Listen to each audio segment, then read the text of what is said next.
este lunes sea grandioso, que termine siendo un lunes que no olvides, que sea para ti, para los demás, provechoso. Soy Pati López, estás en Radio Mujer, el sexto sentido, en el 1040 de AM, aquí en la zona metropolitana de Guadalajara, 95.1 de FM en Austin, Texas. Saludos a mis paisanos por allá, o donde quiera que te encuentres, que nos estás escuchando, ya sea por Audio Now, por la aplicación de Radio Mujer o por la página www.radiomujer.com.mx. El día de hoy, como todos los lunes, tenemos al doctor Mario Alberto Aguilar y vamos a hablar de un tema que seguramente puede que conozcas a alguien con esas características o que tú las tengas, pero lo importante es informarnos, platicar en familia. Vamos a hablar de cuando las obsesiones paralizan la vida con el doctor Mario Alberto Aguilar. Bienvenido, Mario Alberto, como siempre. Hola, Pati. Pues también igual, con mucho gusto. Qué bueno que vienes bronceada, quiere decir que descansaste. Sí. Y cargada de energía. Sí, pues este tema lo igual, vamos a... el tema es muy, muy importante también en términos de salud mental y con gusto, las obsesiones. Y este programa es posible gracias al equipo que cada tarde me acompaña, como es Arturo Cervantes en operaciones, Telma Coronado como nuestra productora, y también va a estar atenta a tus llamadas, César Paz como asistente de producción. Te voy a recordar los teléfonos en cabina para que podamos platicar rico, a gusto, en familia. 3122-1190, 3647-1883, WhatsApp 333-822-3208, por inbox a través de Facebook, Mujer el Sexto Sentido, nos puedes también mensajear. Bien, entonces vamos a hablar de las obsesiones, del TOC, ¿también le llaman? Sí. Trastorno obsesivo compulsivo, TOC. Es un trastorno dentro del grupo de los trastornos de ansiedad. Si ponemos así como el enunciado general, trastornos de ansiedad, inciso 1, trastorno de ansiedad generalizada, inciso 2, TOC, trastorno obsesivo compulsivo, inciso 3, agorafobias, inciso 4, fobias específicas, y bueno, así nos vamos señalando toda una serie de enlistados que tienen como denominador común la ansiedad. En el inciso 2 que estamos haciendo en esta analogía de enunciados, el trastorno obsesivo compulsivo pues es un trastorno que produce mucha ansiedad, que hace sufrir a las personas y que se caracteriza pues por obsesiones. Tal vez la gente dice, yo soy muy obsesivo, lo que pasa es que yo soy obsesivo con la limpieza, yo soy obsesivo con la puntualidad. La sociedad en general pues hace que los humanos, hace normas y reglas para que los humanos lleguemos puntuales. Por ejemplo, para ti, 2 para las 4 estamos llegando, sí, obsesivamente antes de las 4 para que Telma, nuestra productora, no se agobie. Y la cultura nos enseña a ser puntuales, nos enseña a articular cada una de las cosas que hacemos, como ir a la escuela, como luego trabajar, como luego descansar, tendría que tener un espacio específico, ir comer, desayunar y cenar a una hora específica. Esto es un orden que está al servicio de que funcionemos como sociedad, como personas y como familias. Las personas que empiezan a decir, lo que pasa es que yo soy muy obsesivo, es que empiezan a exagerar cada una de estas líneas de las que estoy señalando. Entonces el obsesivamente puntual, el obsesivamente limpio, el obsesivamente estructurado, el que se angustia si le mueven sus libros, sus cuadernos, sus cosas en la casa, el que se angustia si de repente alguien lo saluda y entonces piensa que la persona le va a contagiar microbios. Diríamos entonces que la obsesión es la presencia en la mente de un pensamiento, una sensación o un acto involuntario, intrusivo quiere decir que se mete en la mente aunque no querramos. es involuntario, intrusivo e involuntario. Ilógico, la persona dice, pero es que este es ilógico. ¿Cómo si yo saludo a la persona me va a transmitir una enfermedad? Es ilógico, no puede ser. Pero esta logicidad de la persona no puede contra la presencia intensa de la idea obsesiva. Entonces, es una idea poderosa, intrusiva, involuntaria. Repetitiva. Que es repetitiva. Gradualmente se va haciendo repetitiva. Y bueno, y al principio se ve como una persona muy perfeccionista, o sea, porque las características que me estás mencionando, el orden, la limpieza, la puntualidad, el hacer las cosas bien y repetir a ver si sí están bien hechas y a ver si sí dejé las cosas como tienen que ser, pues en primera instancia se podría mirar como una persona perfeccionista, pero cuando ya pasa a lo ilógico que dices tú. Fíjate que el punto es que las personas que pueden ser muy perfeccionistas y que dicen, bueno, la persona, él, ella, pues realmente es sumamente puntual, llega antes, pero también se enoja si no llegan a tiempo. Luego, sumamente limpio, exageradamente limpio. Se ve como en el contexto de la norma, pues en el extremo sano y funcional.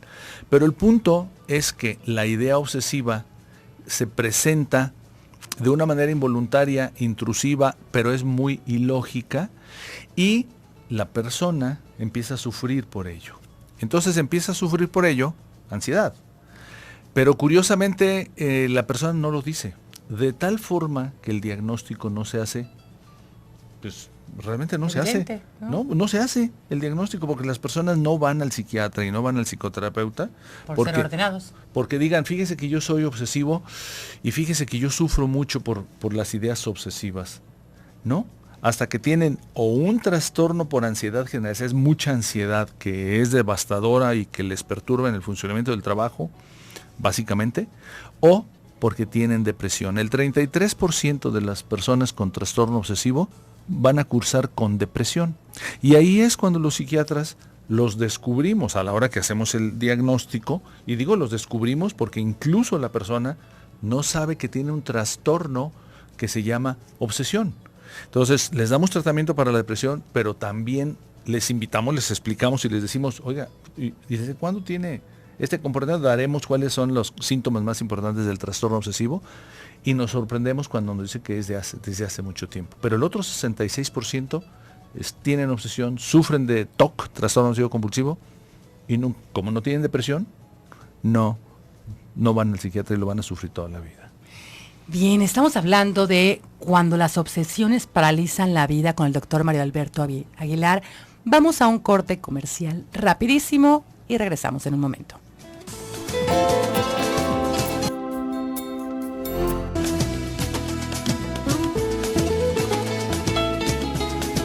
Ya estamos de regreso, 4:20 de la tarde, y bueno, no sé qué tan obsesivos estamos, hablando del tema de cuando las obsesiones paralizan la vida con el doctor Mario Alberto Aguilar. Estás en el 1040 de AM. Y bueno, hablábamos, doctor, de que las primeras características pareciera de una persona muy perfeccionista, muy ordenada, muy organizada, que yo lo viera desde fuera como cualidades. Se ven como cualidades, pero, como dices, sin embargo empieza a ser patológico cuando la persona empieza a sufrir. O se enoja. O se enoja, o sufre, sobre todo se enoja mucho cuando pasa algunas de estas circunstancias. Pero fíjate que el punto es que una de las definiciones de los autores es que, dice, es una idea parasitaria, es una idea muy ilógica. Un ejemplo, el ejemplo de quien se tiene que lavar las manos. Esta es una de las obsesiones, es una de las obsesiones más frecuentes, pero la obsesión es la idea de contaminación. Acompañándose a la obsesión en la medida en que va creciendo, aparece la necesidad intensa, incontrolada, y por eso se llama compulsiva, que es la compulsión, de una acción que aparentemente va a neutralizar la sensación de pensamiento, de idea o de imagen obsesiva. Y entonces la persona se ve impelida, no puede detener eso, porque si no sentiría mucho más angustia. Por ejemplo, la idea obsesiva de contaminación. La persona dice, es que sí, yo me tengo que lavar las manos porque agarré esto y entonces, pues ya, agarré la pluma y la pluma la han usado, pues se las presté a muchas personas, me tengo que lavar Muchos las manos. microbios, Entonces, la idea es, no, bueno, pero no me voy a enfermar. La lógica me dice, no hay tal. Pero el trastorno de esa idea se clava y dice, sí, tiene muchos microbios y te puedes enfermar. Y aunque la persona dice, es ilógico, no puede ser, pero luego aparece una necesidad de acción para neutralizarla. ¿Cómo me quito los microbios? Lavándome las manos. Y entonces voy y me lavo, ahorita vengo, voy a lavarme las manos. Muchas personas ni siquiera dicen, ahorita vengo, van y se lavan las manos. En la medida en que esto va, la obsesión va creciendo, la compulsión va creciendo. Y entonces la persona se lava las manos 3 veces, al rato 5 veces, al rato 20 veces, al rato 30 veces, bueno, al rato 50 veces al día. ¿Te puedes imaginar lo que significa lavarse las manos 50 veces al día? Y lo que deja de hacer. Dejas de trabajar, claro, dejas de trabajar, pero es tan intensa la compulsión que no se puede detener. Es decir, la persona que dice que me tengo que lavar las manos, si hace un esfuerzo porque ella misma dice, la persona dice, es que es ilógico, ya me las lavé, me acabo de lavar las manos, ¿cómo me las voy a volver a lavar? Empieza a crecer ansiedad, porque no, ya no me las voy a lavar, y es tanta la ansiedad que digo, bueno, voy y me las lavo. Y aparece como una sensación de calma cuando me las lavo en ese momento, y entonces se quita la ansiedad y dice, bueno, ni modo, ya van varias, 40 veces que me lavé las manos, pero bueno, entonces al rato vuelve a aparecer. La persona sufre porque dice, otra vez esta idea, ¿de qué? No me voy a enfermar. Pero no se puede, es así. Bueno, es que esta es la parte del proceso mental así que, bueno, hoy sí ya conocemos, en donde se estructura esa idea y gradualmente va siendo más presente, va siendo más persistente y va siendo más acompañada de la compulsión específica. Por ejemplo, me viene a la mente aquella película en donde, se me escapa el nombre, a ver si me acuerdo ahorita. Jack Nicholson está contando excelente. Los cuadros. Uh-huh. Tiene que contar los cuadritos, en el piso. Las juntas que le llaman. Ajá, ¿no? Los tiene que contar, porque si no las cuenta, si no las cuenta de contarlas, 1, 2, 3, 4, 5, en la 20ª se equivoca y dice, ¿cuántas eran? ¿18? ¿20? ¿22? Y tiene que volver a contarlas. Son muy supersticiosos también. Hay la presencia de pensamiento mágico. Uh-huh. Ese pensamiento mágico también es ilógico, no hay magia, no existe la magia, pero para el obsesivo, que también dice, es que es ilógico esto, y no es mágico, no va a pasar nada.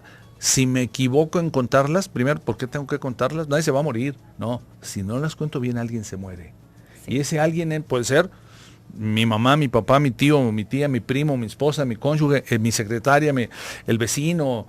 Alguien se va a morir o alguien se va a morir, ¿no? Y entonces entra tal angustia y tal sentimiento de culpa que entonces viene otra vez a contarlas. O quienes me vienen a la mente algunos de los casos clínicos que me ha tocado tratar, de contar los barrotes de las ventanas. Hoy en día hay cada vez menos ventanas con barrotes, pero hay lugares del interior del estado en donde todavía las casas tienen barrotes. Pues imagínate contar los barrotes, pero ¿cuántos iban? 58, no, 60, no, me tengo que devolver. Va cada vez es tan compulsivo, esto es tan intenso, tan ilógico, pero tan, pues intenso es la palabra, que la persona no puede con ello, entonces paraliza. Si la persona iba a trabajar, pues llega tarde a trabajar, porque se está deteniendo a contar los barrotes. Las personas que se lavan las manos compulsivamente por la obsesión de la limpieza, pues se llegan a lastimar las manos. Y me viene a la mente también algún otro caso clínico en donde las manos están laceradas de tanto 120 o 130 veces lavarte la mano con jabón y con mucho jabón y tallarte bien para que los microbios se quiten. O quienes tienen que creo que esto es más común, pero es más común y tampoco las personas van a tratamiento, pero los que cierran el carro y luego se devuelven a ver si ya lo cerraron y luego se vuelven a otra vez. O cerraron bien la casa. O cerraron bien la casa o en la casa el gas, exacto. Y entonces ya están medio dormidos y el gas, no lo cerré bien. Y entonces van a checar otra vez. El cónyuge le dice, mi amor, pero ya van 5 veces que lo hiciste, no, pero se me hace que no lo revisé bien. Pero viene acompañado de ese pensamiento mágico de algo puede pasar. Algo puede pasar. Es decir, si no lo hago, es algo va a pasar. Y malo. Y algo malo. No, Sí. nada bueno no. Es algo malo, es algo inenarrable. De hecho, en los primeros, Freud, en sus primeros trabajos le dedicó un gran tiempo a los trastornos obsesivos y uno de todos los, el hombre de las ratas, una de las obras pues literarias y clásicas del psicoanálisis, efectivamente señalaba pues esta compulsión importante y lógica y muy mágica. Sí, va a pasar algo, ¿no? Es que es imposible que no pase. Al mismo tiempo, dice otro de los autores, Snyder, dice, es que es una idea parasitaria que se presenta en una mente lúcida. Generalmente los obsesivos son muy inteligentes. Muy inteligentes. Sí.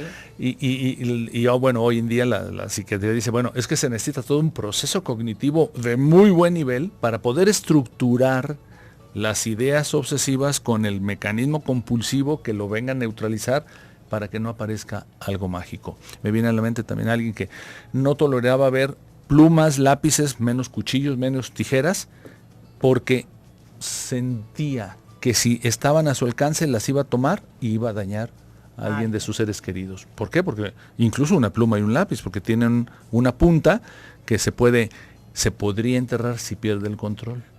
El mecanismo compulsivo, ¿cuál fue? Guardar plumas, tijeras, cuchillos. Bueno, te imaginas en la vida familiar, no cuchillos, no tenedores, no cucharas, no plumas, no lápices, porque están puntiagudos y porque entonces puedo yo perder el control. ¿Y qué tal que yo? Porque además no es el otro, es yo. Mi parte mala. Yo los vaya y se los clave. Esto sí está siendo, esto empieza a ser cada vez más paralizante al grado de que la persona empieza a evitar, bueno, eso y evitar los contactos familiares. Fíjate, generalmente las personas sufren mucho y a pesar de eso no se lo dicen a nadie. Entonces, doblemente sufrimiento. Sí, pues estamos hablando de cuando las obsesiones paralizan la vida con el doctor Mario Alberto Aguilar. Vamos y venimos a un corte comercial. Quédate con nosotros.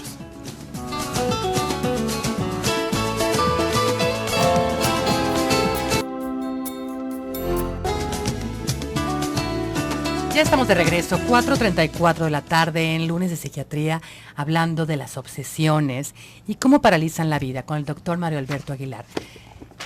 Y antes de continuar con el tema, gracias a todos los que participaron por la promoción de la página web para llevarse el libro de Grey de la autora James. Las ganadoras son Mónica Ríos Rodríguez, Cristina Fausto, Alma Griselda Martínez López y Liliana Gómez. Tuvimos excelente respuesta, muchas gracias. En esta ocasión tenemos de regalo el libro Quémalo. ¿Te preguntas por qué tu báscula se estancó y no sabes qué comer para resolverlo? Este libro es el indicado para ti, para llevártelo a casa. Solo tienes que ingresar a www.radiomujer.com.mx, ir a la sección de promociones y responder una sencilla pregunta. Mucha suerte, gracias por escuchar Radio Mujer. Y continuamos con el tema de cuando las obsesiones paralizan la vida. Nos quedamos en que contaban mucho las cosas, venía un pensamiento mágico, fatalista, Sí. Empieza a sufrir mucho. Al terminar el bloque nos comentabas, sufren mucho y no lo dicen. Sí, así es. Ajá. Les da mucha vergüenza a las personas que tienen trastorno obsesivo decir que lo que pasa es que, voy a hablar de ejemplos clínicos. En alguna ocasión, algún caso clínico, como ejemplo, es de una persona pues que sentía que al entrar al templo pues iba a ver las imágenes religiosas desnudas.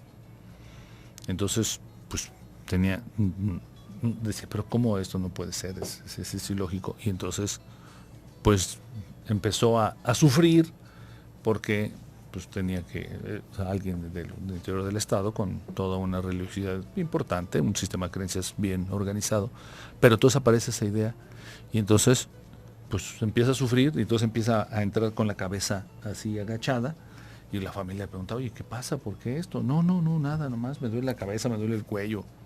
pero al rato empezó a sentir que las imágenes también iban a aparecer en el piso, desnudas.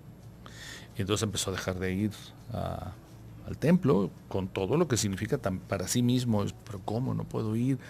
Pero sí, no puedo ir. Entonces empezó a evitarlo de tal manera que pues se angustió tanto que ahí sí apareció depresión, que es el 33%, exactamente 36% de las personas con trastorno obsesivo tienen depresión. Y entonces la llevan por depresión, porque empieza a llorar, empieza a sentirse mal por no ir al templo, y entonces, gracias a eso, a que tuvo depresión, entonces le dimos tratamiento y se resolvió el problema. Pero el otro 66%, si esto no se hubiera convertido en algo tan dramático, entonces quedan las ideas obsesivas ahí, larvadas, se llama larvamiento de las ideas, de los pensamientos o de las imágenes obsesivas, y entonces quedan ahí clavadas y se van a presentar, y la persona sigue sufriendo.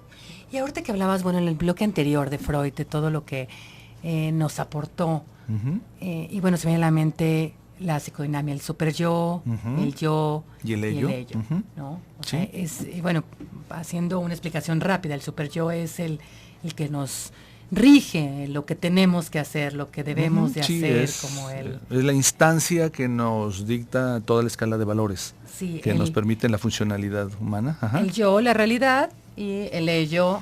Es todos los aspectos instintivos, básicos, pulsionales, dice Freud, básicamente sexualidad y agresión.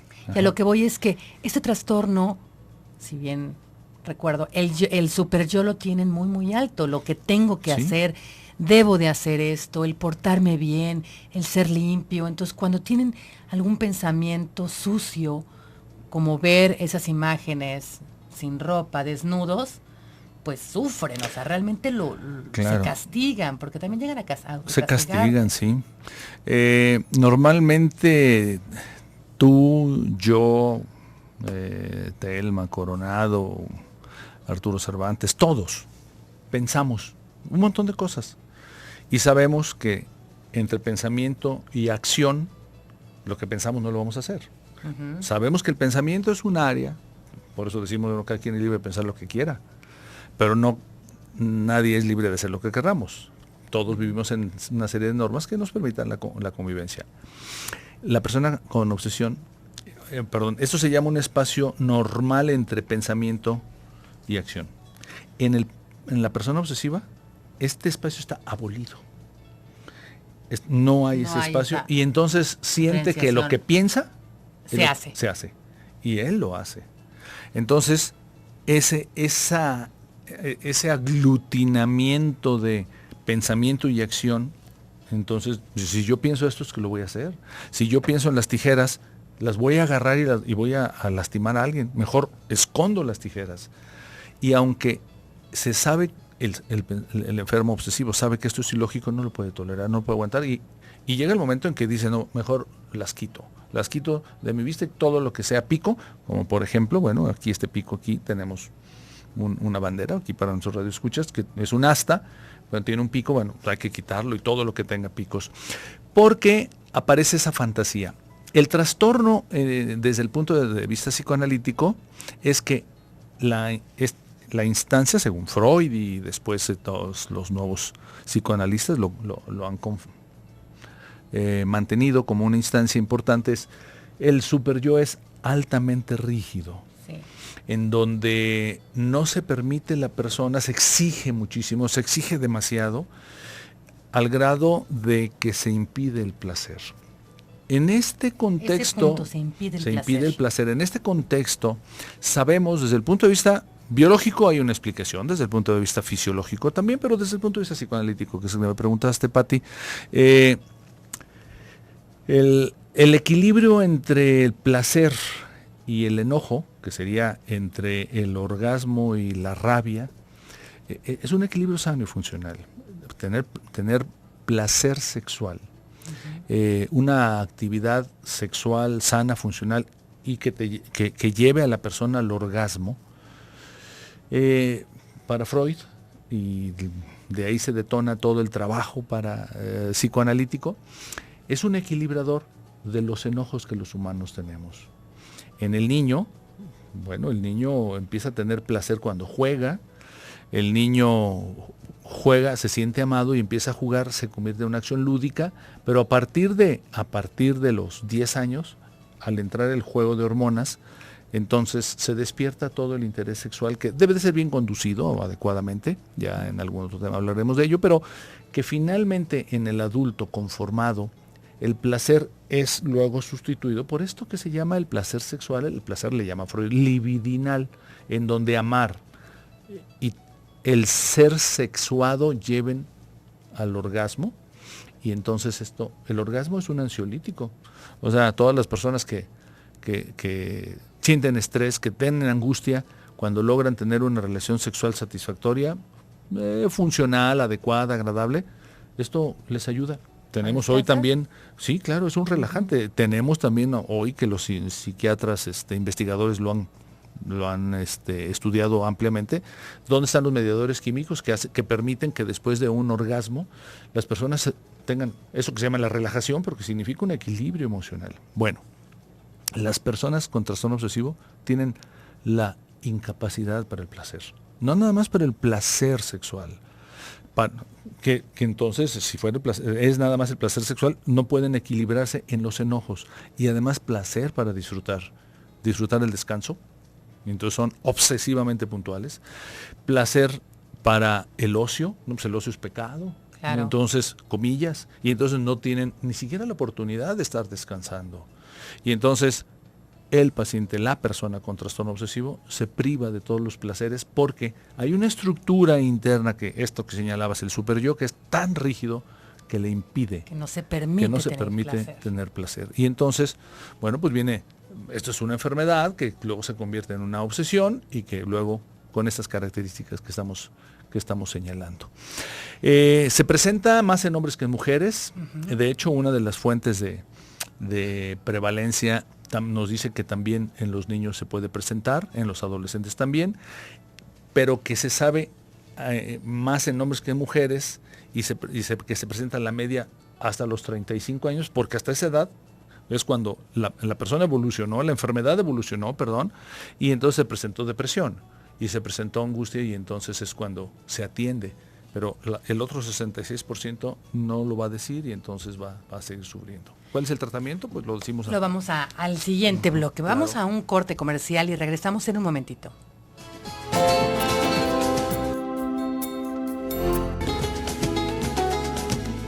Ya estamos de regreso en este último bloque, hablando con el doctor Mario Alberto Aguilar, platicando en familia sobre cuando las obsesiones paralizan la vida. Pero antes de continuar, tengo un mensaje del jueves, que fue un programa grabado de terapia regresiva reconstructiva. Nos comenta: hola, saludos, mi nombre es Carmen, tengo 52 años, yo he ido a terapia gestal y siento que solo regreso con las tripas de fuera.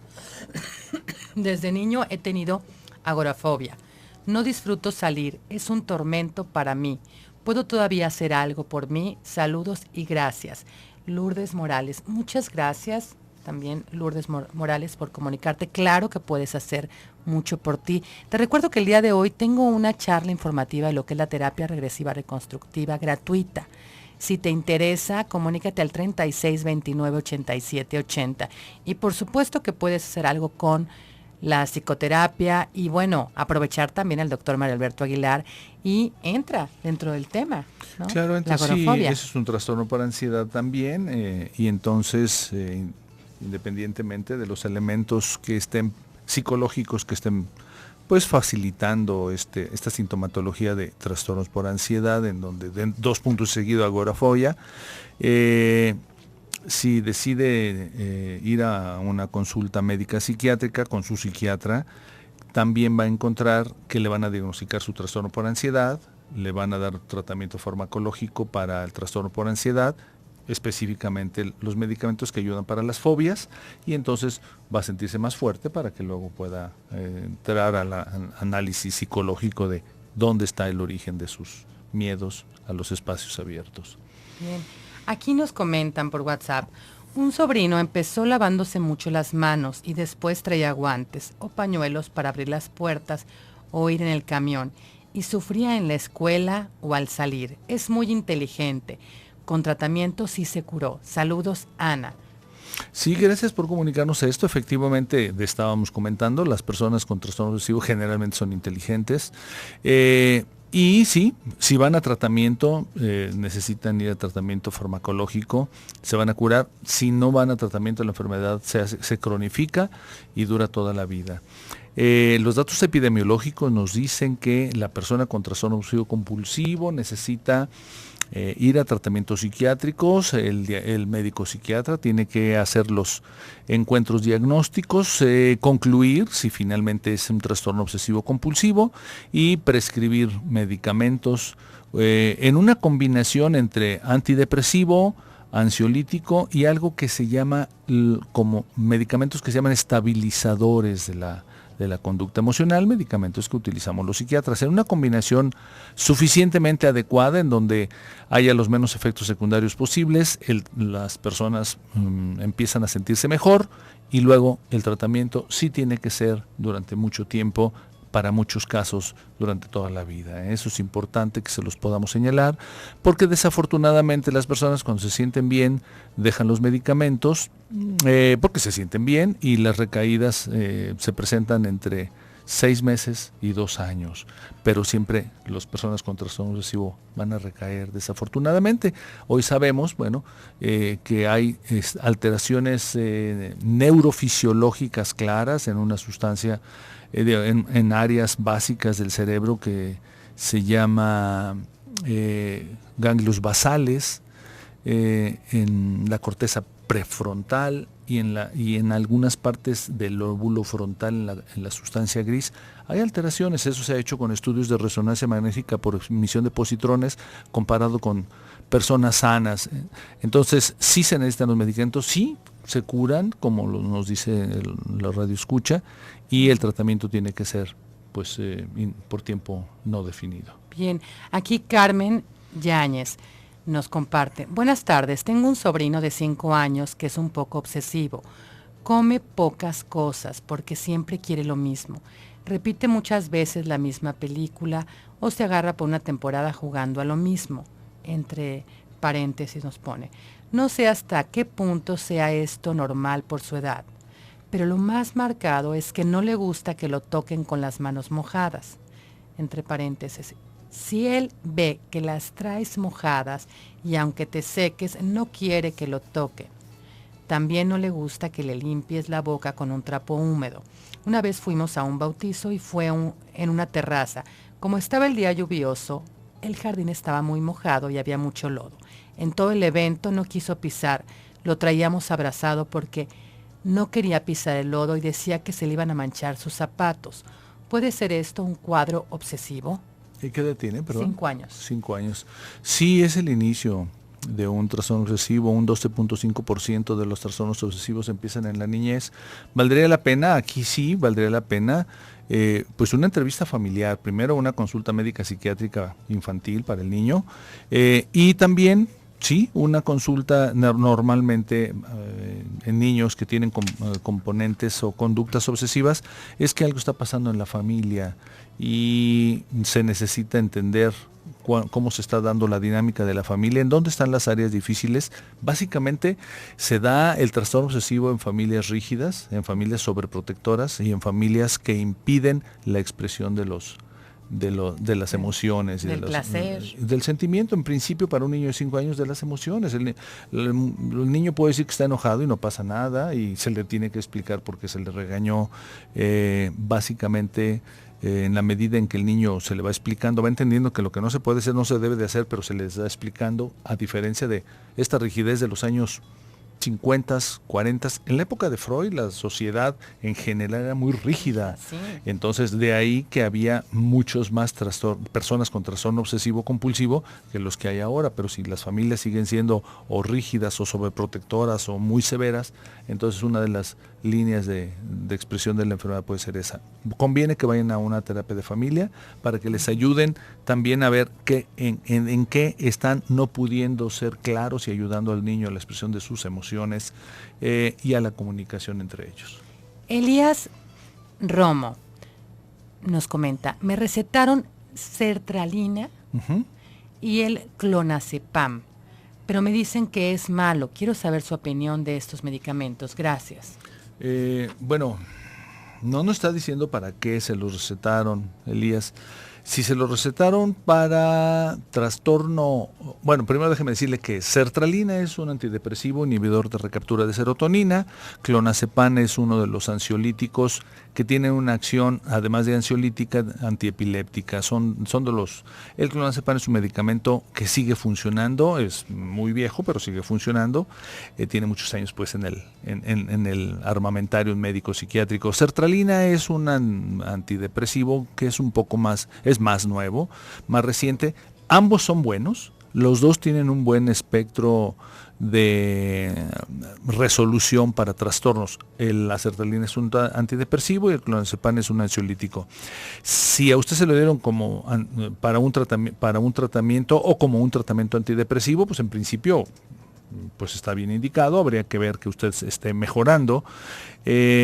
Para trastorno obsesivo puede uno escoger un inhibidor de recaptura de serotonina como sertralina o un ansiolítico como clonazepam, pero se tiene que redondear con otros dos tipos de medicamentos de las familias, le voy a dar los nombres, pero bueno, los psiquiatras lo sabemos, de los tipos de neurolépticos y de los estabilizadores. Entonces, en síntesis, no son malos medicamentos, son buenos medicamentos, pero tienen que estar bien indicados. Bueno, y rapidísimo, porque ya llegamos, tenemos más información. Escuché una cápsula antes de entrar a este bloque. Yo me identifico al 100%. ¿Dónde me pueden ayudar? Me urge, estoy en crisis. Pues aprovechamos para pedirte tus teléfonos. Creo que estarías en muy buenas manos con el doctor Mario Alberto Aguilar. Sí, mis teléfonos son 3615-7997 y 3615-7998. Nos felicitan por el programa. ¿Estos medicamentos tienen algún efecto? Los dos de esta pregunta, sertralina.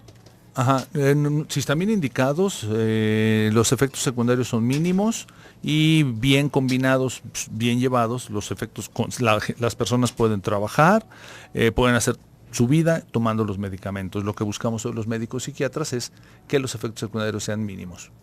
Ya nos vamos y tenemos más preguntas que las vamos a guardar. Porque las guardamos ¿sí? Con mucho gusto, Pati, para la próxima semana. Y Ali González, tenemos al pendiente estas dos preguntas. Nos vamos. Un beso, quédate con Tu Vida en Balance, con Alex Sánchez.